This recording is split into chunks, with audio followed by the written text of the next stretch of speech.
Avec mes frères, première et deuxième année se lève et qui me présente.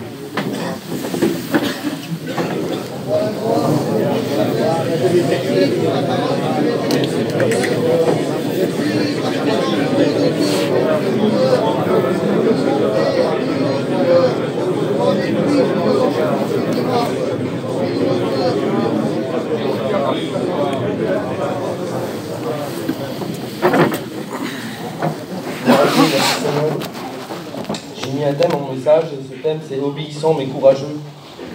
On va lire un passage de la parole de Dieu ensemble. Ça se trouve dans Marc 1 au verset 16.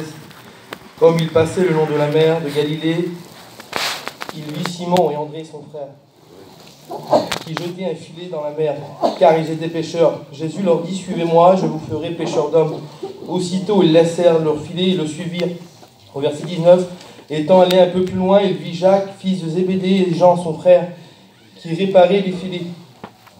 Aussitôt il les appela, et les laissant leur père Zébédée dans la barque, et les ouvriers, il le suivit. Gloire à Dieu, merci Seigneur. Et là au début de ce verset, on voit Jésus qui appelle deux hommes.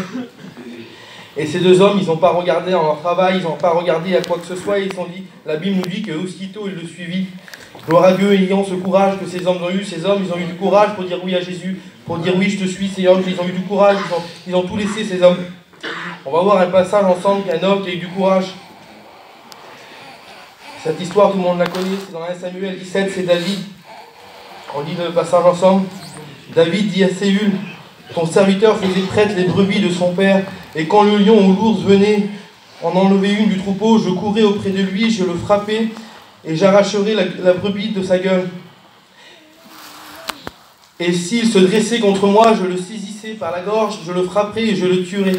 Seigneur, mes frères, comme on va sortir d'ici, nous, des fois, parfois l'ennemi va vouloir se dresser contre nous, il va vouloir s'élever contre nous comme un lion et comme un ours. Mais ayant ce courage que David a eu, comme il a repoussé le lion, comme il a poussé l'ours, gloire à Dieu, merci Seigneur. On va reprendre le verset de Marc au verset 19, il nous le dit, regardez, on la lit.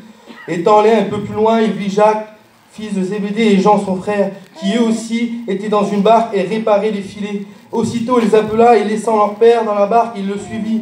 Et là on voit que ces hommes, ils étaient dans un contexte familial, ils étaient dans une barque en train de travailler, mais il y avait leur père avec eux. Et là on voit qu'ils laissent leur père dans la barque et ils suivirent Jésus. Les frères, nous, quand on va sortir d'ici, eh bien, on sera appelé à laisser parfois peut-être notre petit contexte familial de côté pour pouvoir annoncer l'évangile, pour pouvoir annoncer le Seigneur, il a mis sur nos cœurs. On me fera de deuxième année pour pouvoir prier pour les malades. Alors parfois on va devoir laisser nos contextes familiales de côté. Et on va voir un homme ensemble qui a eu l'obéissance dans la Bible. Et aussi tout le monde le connaît, cet homme. Ça se trouve dans Genèse 12, au verset 1, c'est Abraham. L'Éternel dit à Abraham, va-t'en de ton pays, de ta patrie, de la maison de ton père, dans le pays que je te montrerai. Je ferai de toi une grande nation. Je te bénirai, je rendrai ton nom grand, et tu seras une source de bénédiction. Gloire à Dieu. Et là, on voit au verset 4 que Abraham partit comme l'Éternel lui avait dit.